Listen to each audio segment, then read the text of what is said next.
Assalamualaikum warahmatullahi wabarakatuh. Perkenalkan, nama saya Rizal Vina dari kelas 2AD akan menyampaikan materi persediaan.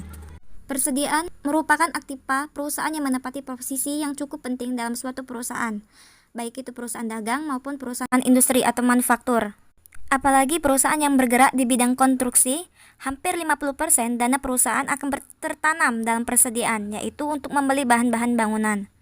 Persediaan juga dikatakan sebagai pos-pos aktiva yang dimiliki oleh perusahaan untuk dijual dalam operasi bisnis normal atau barang yang akan digunakan atau dikonsumsi dalam membuat barang yang akan dijual. Adapun jenis-jenis persediaan. Yang pertama, bahan baku, yaitu barang persediaan milik perusahaan yang akan diolah lagi melalui proses produksi, sehingga akan menjadi barang setengah jadi atau barang jadi sesuai dengan kegiatan perusahaan. Besarnya persediaan bahan baku dipengaruhi oleh perkiraan produksi, sifat musiman produksi yang dapat diandalkan pihak pemasok serta tingkat efisiensi penjualan, pembelian, dan kegiatan produksi. Selanjutnya, barang dalam proses, yaitu barang yang masih memerlukan proses produksi untuk menjadi barang jadi, sehingga persediaan barang dalam proses sangat dipengaruhi oleh lamanya produksi. Sedangkan barang jadi, yaitu barang hasil proses produksi dalam bentuk final sehingga dapat segera dijual. Pada persediaan ini, besar kecilnya persediaan barang jadi sebenarnya merupakan masalah koordinasi produksi dan penjualan.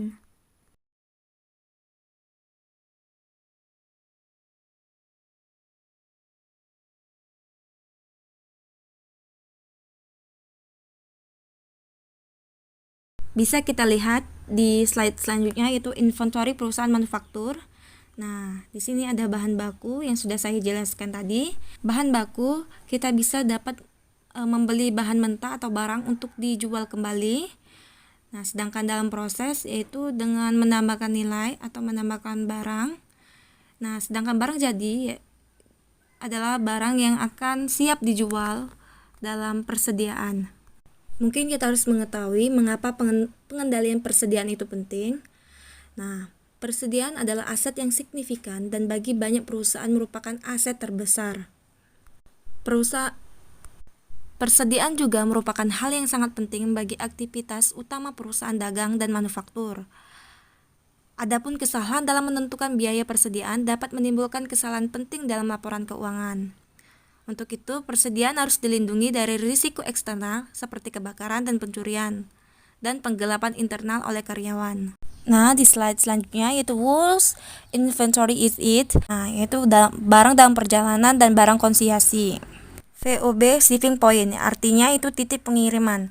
Nah, kita bisa lihat di gambar ini, di sini ada kepemilikan pindah, penjual dan pembeli. Nah, di dalam truk itu adalah milik pembeli, maka akan dikirimkan barang tersebut dari penjual untuk pembeli.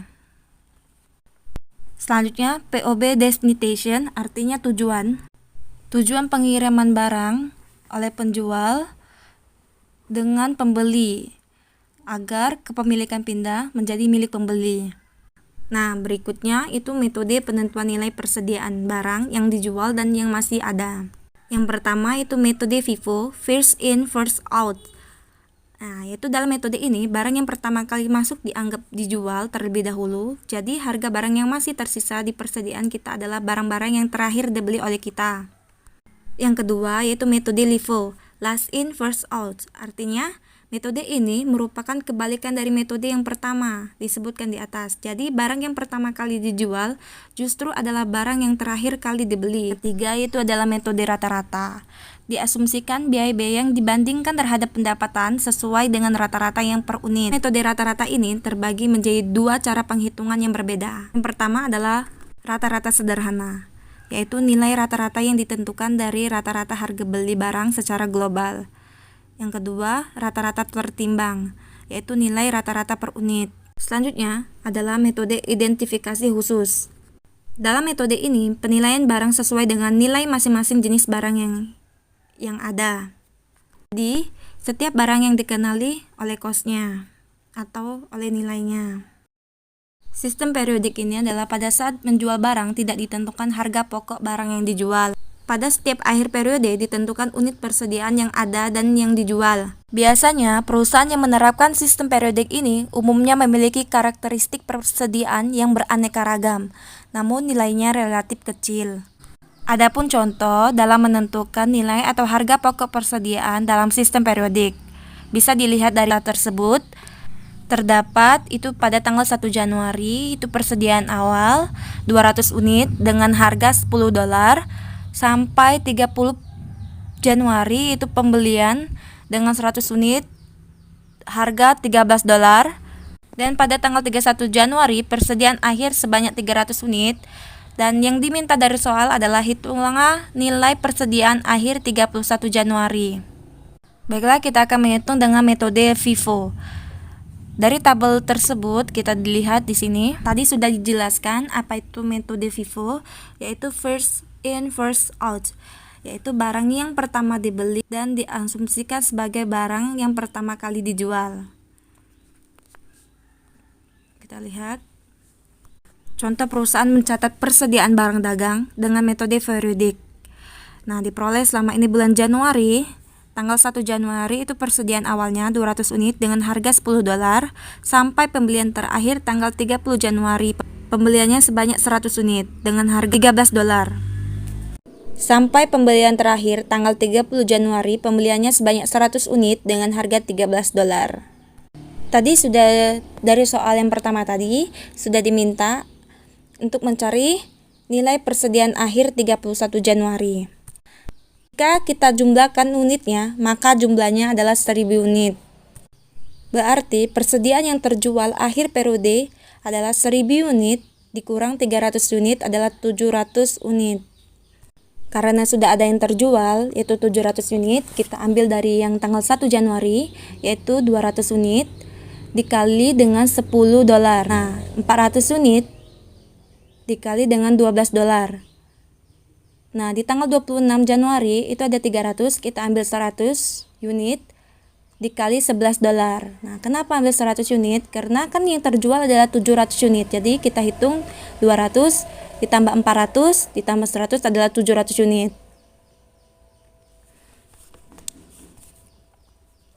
Nah, bisa dilihat dari data tersebut, maka sisa yang terjual yang 700 unit adalah sebesar $7.900. Nah, persediaan akhirnya adalah tinggal 300 unit lagi. Maka kita akan ambil dari tanggal 26 Januari sebanyak 200 unit dan tanggal 30 Januari sebanyak 100 unit. Berarti 200 unit kita kalikan dengan $11 dan 100 unit kita kalikan dengan $13. Maka nilai persediaan akhirnya adalah $3.500. Untuk itu, untuk mencari nilai HPP yaitu barang tersedia untuk dijual dikurangi persediaan akhir. Nah, barang yang tersedia untuk dijual yaitu $11.400 dikurang $3.500. Maka hasil HPP-nya adalah 7.900. Kalau untuk menggunakan metode LIFO atau last in first out, itu adalah kebalikan dari metode FIFO. Berarti kita akan mengambil tanggal terakhir yaitu 30 Januari pembelian dengan 100 unit dengan harga $13. 26 Januari 300 unit dengan harga $11. Karena itu kekurangan 300, kita ngambil dari tanggal 12 Januari 300 unit dengan harga $12. Maka nilai persediaan akhirnya adalah $8.200. Maka nilai sisa yang terjual berarti 1000. Maka nilai sisa yang terjual berarti $8.200. Persediaan akhirnya tinggal 300 unit lagi. Berarti kita ngambil dari tanggal 12 Januari 100 unit dikali $12 dan 1 Januari 200 unit dikali $10. Maka nilai persediaan akhirnya adalah $3.200.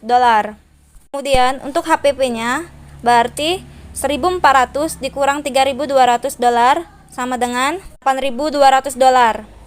Selanjutnya untuk menggunakan metode average atau rata-rata, kita menggunakan nilai rata-rata tertimbang. Rumus, nilai persediaan akhir sama dengan persediaan barang akhir per total biaya. Rumus, Nilai persediaan akhir sama dengan persediaan barang akhir dikali total biaya PBD per total unit. Karena di soal persediaan yang terjual adalah 700, untuk mencari total biaya PBD per total unit berarti 1.400 per 1.000 sama dengan 11,4 dolar. Berarti persediaan yang terjual adalah 700 dikali 11,4 dolar sama dengan 7.980 dolar. Sedangkan persediaan akhir adalah 300 dikali 11,4 dolar sama dengan 3.420 dolar. Maka untuk mencari HPP-nya adalah 1.400 dikurang 3.420 dolar sama dengan 7.980 dolar. Selanjutnya sistem perpetual. Arus biaya persediaan, yaitu pembelian barang dagang di debit ke persediaan, biaya angkut di debit ke persediaan. Arus biaya persediaan, yaitu pembelian barang dagang di debit ke persediaan, biaya angkut di debit ke persediaan, retur dan potongan pembelian serta diskon pembelian di kredit ke persediaan, beban biaya angkut di debit ke persediaan, retur dan potongan pembelian serta diskon pembelian di kredit ke persediaan. Beban pokok penjualan di debit dari persediaan di kredit untuk setiap penjualan. Catatan buku besar pembantu menunjukkan jumlah dan biaya dari setiap jenis persediaan di tangan. Sistem persediaan perpetual memberikan catatan berkelanjutan atas akun persediaan dan beban pokok penjualan. Di slide ini adalah data persediaan. Selanjutnya kita gunakan dengan metode FIFO. Tanggal 1 Januari itu persediaan dengan 200 unit. Berarti kita taruh di persediaan 200 unit dengan harga 10 dolar. Jumlahnya adalah 2000. Pada tanggal 12 Januari itu pembelian dengan 400 unit. Berarti kita taruh yang dibeli 400 unit dengan 12 dolar. Jumlahnya 4.800. Dan untuk di persediaan itu kita taruh 200 unit. 200 unit itu mungkin kita bertanya itu dari 200 yang pertama. Itu kita letakkan di sini. Dekat di tanggal 12, dan 400 kita letakkan juga 400 tapi dengan 12 dolar. 200 unit ini yang pertama dengan 10 dolar. Nah, pada tanggal 17 Januari itu penjualan itu dijual, berarti itu 300 unit, sebesar 300 unit kita letakkan 200 unit. 200 unit itu dari atas, itu yang awal, dan 100 unit. Jadi 10 dolar dengan 12 dolar. Nah, kita bisa lihat di sini ya. Di sini di data ini sudah difanakan. Jadi kalian bisa lihat dari 200 ini diambil dari mana. Sampai tanggal 30 Januari itu pembelian itu ditulis dibeli 100 unit dengan 13 dolar, dan di persediaan kita ambil dari 100 yang di atas. Jadi ditambahkan dengan diletakkan di atas, dan 100 unit lagi tanggal 30 kita letakkan di bawah. Dan harga per unit itu 11 dolar dan 13 dolar.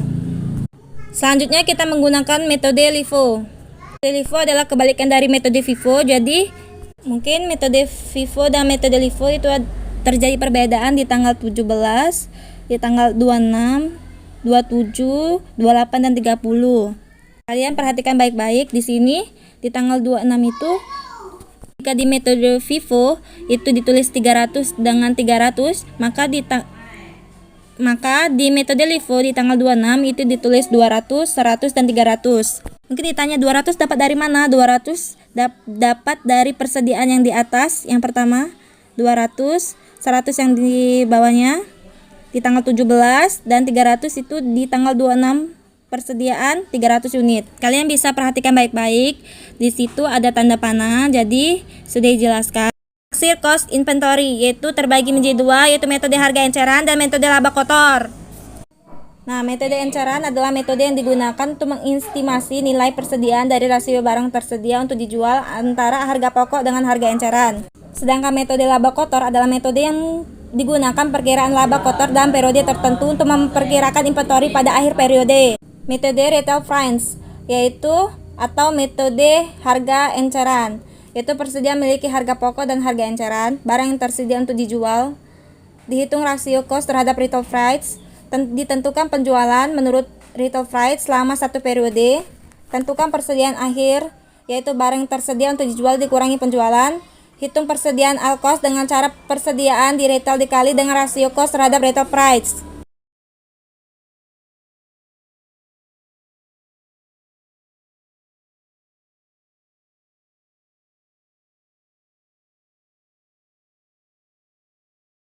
Baiklah, sekian dari saya. Saya akhiri. Wassalamualaikum warahmatullahi wabarakatuh.